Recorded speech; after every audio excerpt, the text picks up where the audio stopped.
السلام عليكم خاوتي. اليوم جيناكم بإخبار زوينة بزاف على منتخب أقل من 17 سنة اللي كيمثل المغرب في كأس إفريقيا 2025. الجامعة دارت خطوة قوية باش تدعم هذا الجيل الصاعد، والنتيجة فوز كاسح. فالماتش الأول ضد أوغندا بقوا معايا فهذا الفيديو باش تعرفوا كيفاش بدات القصة وشنو كيد سنة أشبال الأطلس. فهذا البطولة القارية دعم الجامعة وبداية مشرفة لأشبال الأطلس، وحن خطوة قوية من فوزي لقجع لدعم منتخب أقل من 17 سنة. يوم السبت رئيس الجامعة فوزي لقجع استقبل اللاعبين والطاقم التقني والطبي والإداري ديال المنتخب باش يشجعهم ويحفزهم قبل ما يدخلوا غمار كأس إفريقيا. قال ليهم بالحرف: خاصكم تمثلوا المغرب أحسن تمثيل وتتحلوا بثقافة الفوز والروح الجماعية، لأن الجمهور كيتسنى منكم الكثير. هذا الاستقبال ماشي غير بروتوكول، بل رسالة واضحة. الجامعة كتعطي أهمية كبيرة للفئات الصغرى، وكتآمن أن مستقبل الكرة المغربية كي تبنى من الأساس. هي بداية خيالية ضد أوغندا 5-0. فالماتش الافتتاحي ضد منتخب أوغندا، المنتخب الوطني لأقل من 17 سنة، دخل بقوة وعطى درس في الهجوم والتنظيم.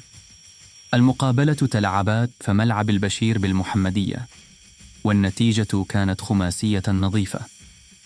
إليكم ملخص الأهداف. الدقيقة 3 بالمختار يفتتح التسجيل الدقيقة. ثام آية الشيخ يضيف الثانية الدقيقة. 24 باها من ضربة جزاء. الدقيقة 32 بالمختار يوقع الرابع الدقيقة. 75 باها يسجل الخامس. الأداء كان ممتاز، خصوصا من حيث الانضباط التكتيكي والضغط العالي. اللاعبين عطاوا صورة مشرفة على الكرة المغربية، والخصم ما قدرش يساير نسق الأشبال نهائيا. ترى نظرة على المشوار المنتظر، المنتخب غادي يكمل المشوار. فالمجموعة الأولى اللي فيها أيضا زامبيا، تنزانيا، أوغندا اللي ربحناها. الماتش الجاي غادي يكون ضد زامبيا نهار الخميس الجاي في 8 ديال الليل، وإذا ربحناه غادي نضمن التأهل بشكل كبير للدور الثاني الأداء.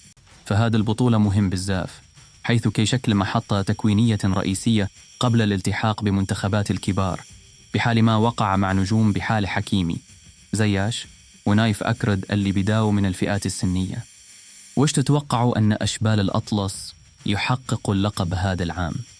شكون اللاعب اللي شد انتباهكم في الماتش ضد أوغندا؟